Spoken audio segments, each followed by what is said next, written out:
नमस्कार दोस्तों। सबसे बड़ा रहस्य जो रोंडा बेर्ने की बुक है उसका हम पहले चैप्टर देख चुके हैं। आज मैं बहुत ही इम्पोर्टेंट टॉपिक पे फिर से बात करने जा रही हूँ, मन से स्वतंत्रता। दोस्तों, अक्सर हम कहते हैं हमारा मन नहीं कर रहा है, हमारा मन नहीं लग रहा, या मेरा मन ये कहता मैं यही करूँगा या करूँगी, ऐसे हमारे ख्याल आते हैं। लेकिन आज इस किताब को पढ़ने के बाद बहुत सारी चीज़ें ऐसी हैं जो क्लियर हो गई है। जैसे ये ज़रूरी नहीं कि मन शांत हो, लेकिन ये ज़रूर होना चाहिए कि आप कहीं बातों को सच ना मानें। मतलब इतनी अच्छी बात इसमें बोला है कि ज़्यादातर लोग हमें कहते हैं कि मन मेडिटेट करो, मन शांत करो, अपने मन को काबू करो, मन पे कंट्रोल करो। लेकिन यहाँ पर राइटर कह रही हैं कि ज़रूरी नहीं कि मन शांत हो, पर यह ज़रूरी है कि मन आपके कंट्रोल में होना चाहिए। तो दोस्तों, यहाँ पे बहुत अच्छे से ये समझाया गया है कि आखिर मन क्या है।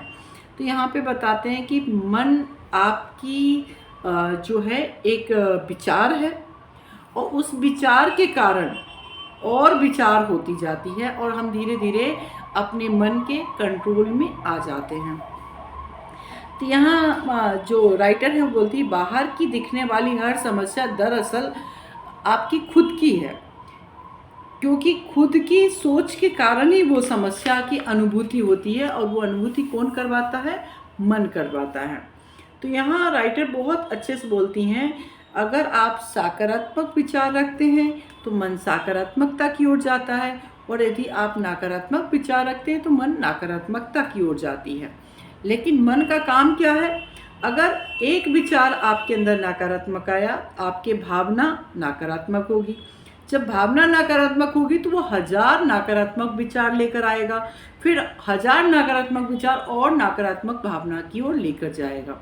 मतलब सोचे, एक विचार के कारण कितनी नकारात्मकता की ओर हम जा रहे हैं। इसलिए यहाँ पे राइटर बहुत अच्छे से कहती है, लेकिन चाहे सकारात्मक हो या नकारात्मक, एक अकेला विचार पावर हाउस बन जाता है। जैसे एक निगेटिव थिंकिंग के कारण आप क्या हो रहा है? आपकी भावना निगेटिव हो रही। जब आपकी फीलिंग निगेटिव हो रही तो और निगेटिव विचार आ रहे हैं, वो निगेटिव विचार और निगेटिव फीलिंग को ला रहा है। मतलब एक के अंदर एक। वैसे एक पॉजिटिव थिंकिंग आपको और पॉजिटिव फीलिंग दे रहा, और पॉजिटिव फीलिंग से और पॉजिटिव थिंकिंग आ रही, और पॉजिटिव थिंकिंग से और पॉजिटिव फीलिंग आएगी। तो इस तरीके से एक पावर हाउस बन जाएगा। तो यहाँ पे डिपेंड करता है कि आप अपने अंदर कैसे विचार को लेकर रखते हैं। यहाँ पे राइटर बहुत अच्छे से बताती, हमारे विचार वास्तविक नहीं हैं, बल्कि सिर्फ मानसिक शोर है। बहरहाल अगर हम अपने विचारों पर विश्वास करने का विकल्प चुनते हैं तो ये हमारी वास्तविकता बन जाती है। मतलब यहाँ पे राइटर बताती हैं, विचार से ही मन बना है। तो मन हमारे भौतिक जीवन का महान जो भाव प्रकट करता है, और उन सभी विचारों को प्रकट कर देगा जिसमें हम विश्वास करते हैं। तो आपकी थिंकिंग ही आपके मन का निर्माण करती हैं। यहाँ पर राइटर बताती हैं कि मन एक विस्फोटक है। मन जो है उस पर आप जितना काबू करने जाएंगे उतना ज़्यादा वो विस्फोट करेगा, क्योंकि मन नाम की कोई चीज़ तो है ही नहीं।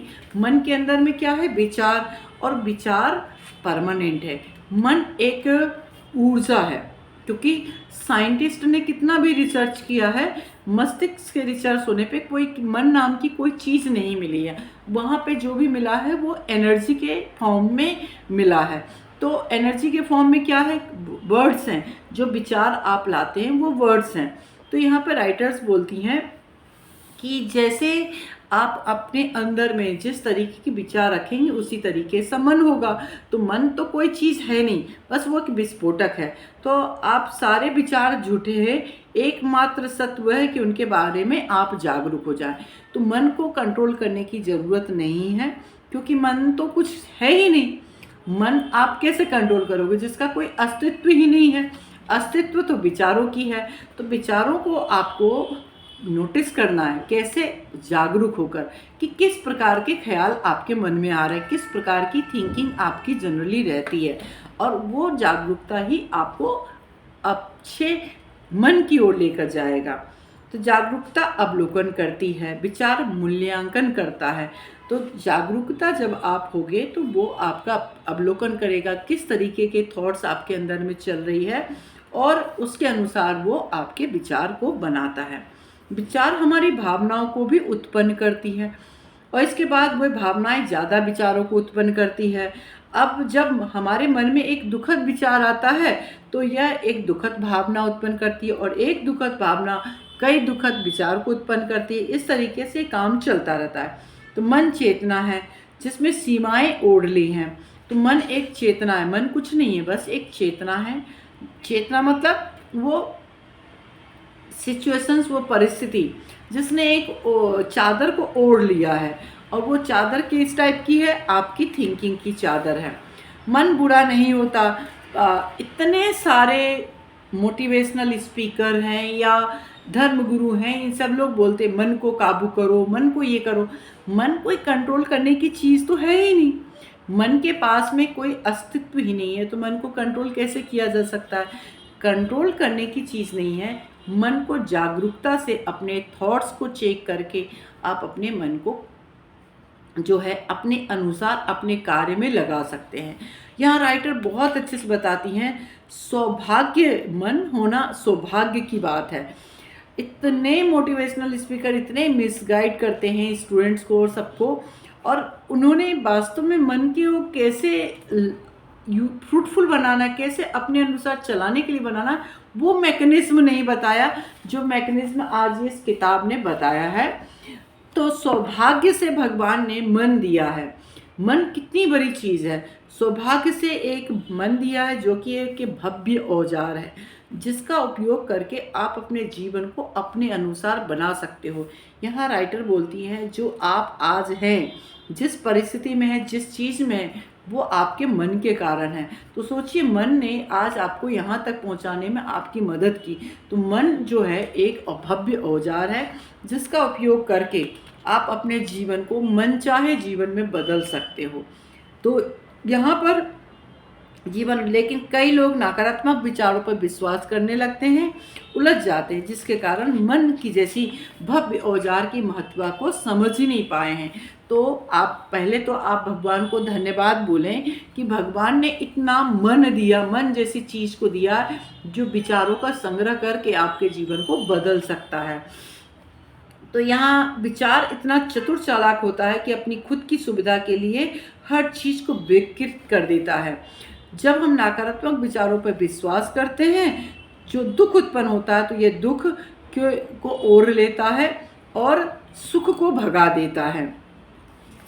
तो मन क्या है, कोई मुझे गीला कर रहा है, कोई मुझे ये कर रहा है, तो इस तरीके की ये चीज़ें बताती। तो यहाँ पर राइटर बताती हैं कि मन का केवल 3 ही काम करना होता है।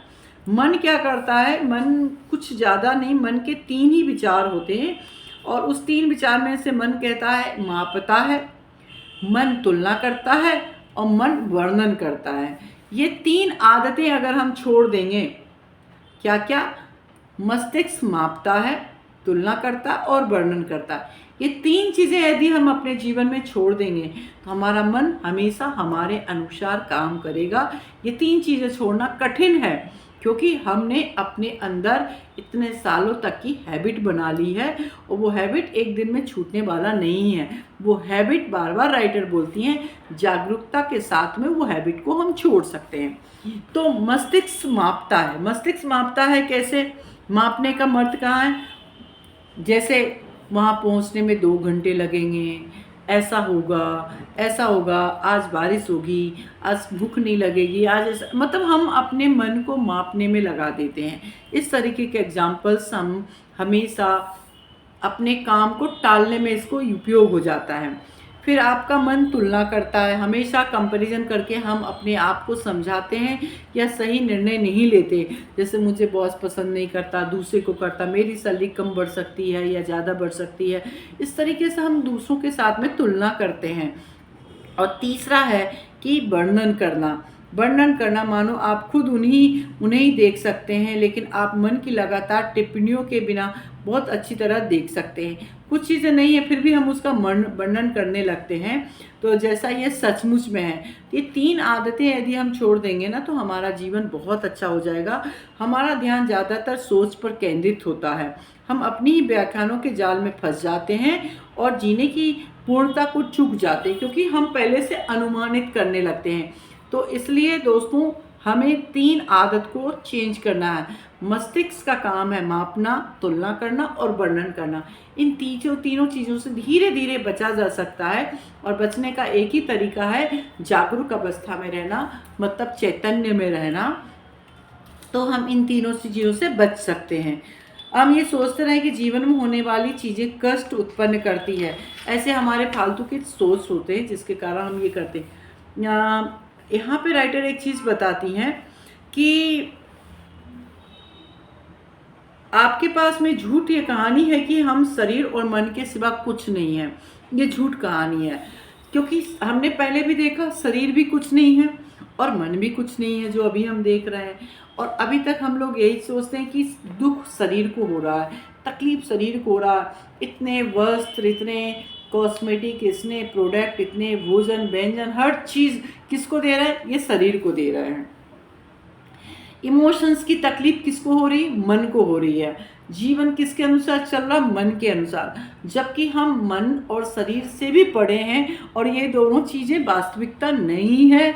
जो वास्तविकता है उसको तो हमने बहुत दूर कर रखा है, और हमें अब उसी को समझने की ज़रूरत है। तो यहाँ पे एक चीज़ और हम लोगों ने कोटेशन देखा है कि जिसने समय की बर्बादी की है उसका समय बर्बाद कर देता है। अभी वक्त नहीं आया है, इतने चीज़ें समय टाइम मैनेजमेंट, टाइम को यूटिलाइजेशन, और दुनिया के तमाम कोर्सेज होते हैं, टाइम टेबल बच्चों से बनवाया जाता है, इतनी सारी चीज़ें होती हैं। लेकिन आज एक और बहुत अच्छी बात समझ में आएगी कि समय जैसी कोई चीज़ है ही नहीं। और ये बात बिल्कुल सही है। भारत में अगर दिन हो रहा है तो अमेरिका में रात हो रही है। तो समय नाम की कोई चीज़ तो है ही नहीं। समय एक भ्रम है, एक मानसिक अवधारणा है जिसे मन में गढ़ रखा है। जैसे सुबह हम उठते हैं, भूख लगे या ना लगे नाश्ता करना, ये भी एक मन गढ़ंत कहानी है। अगर आप स्वयं को पकड़ने की कोशिश करते हैं तो ये हमेशा आपकी उंगलियों से फिसल जाता है। जैसे मन को कंट्रोल करने की कोशिश करते हैं तो और मन उसकी हो जाता है। लोगों को यकीन है कि समय वहाँ पर है, पर समय है ही नहीं। जो सचमुच मौजूद होता है वह है वर्तमान, और जो बीत चुका है वो पास्ट है। तो हमेशा समय पल होता है, पल के अलावा समय कुछ होता ही नहीं है। समय के बिना संसार की कल्पना करने की कोशिश करें तो आप ऐसा नहीं कर पाएंगे, क्योंकि आपका मन इसे समझ ही नहीं सकता है। आज आप मेरे मुंह से सुन रहे होगे तो आपको लग रहा होगा कि ये फालतू की चीज़ें हैं, पर यहाँ पर राइटर भी बोलती हैं कि उन्हें भी बिलीव करने में बहुत मुश्किल हुआ था, लेकिन सच्चाई तो यही है। तो राइटर यहाँ पर एक बचपन की इंसिडेंट्स को याद करती हैं। बोली कि हम बोलते हैं कि हमने साइकिल चलाना सीखा था, या साइकिल बच्चा चलाना सीखेगा। सीखा था और सीखेगा दोनों ही अब एक भविष्य है, एक पास्ट है। लेकिन हम तो अनुभूति तो सीखने की पल में होता है। तो समय पल है, अब पल के अलावा समय कुछ भी नहीं है। अतीत और भविष्य का अनुभव नहीं किया जा सकता है, अनुभव तो केवल पल का किया जा सकता है, और पल ही जो है वो समय है। इसलिए समय का इंतज़ार ना करें, समय चला गया नहीं कहें, समय आने वाला ना कहें। हर पल उस पल में जागरूक अवस्था में रहें, वही जीवन है जो यहाँ पर राइटर बताती हैं। चाहे आप इसे पसंद करें या ना करें, आप इस वर्तमान पल में हैं। केवल एक ही पल है, यह असीमित है, और आप इसके सिवा कहीं और नहीं हो सकते।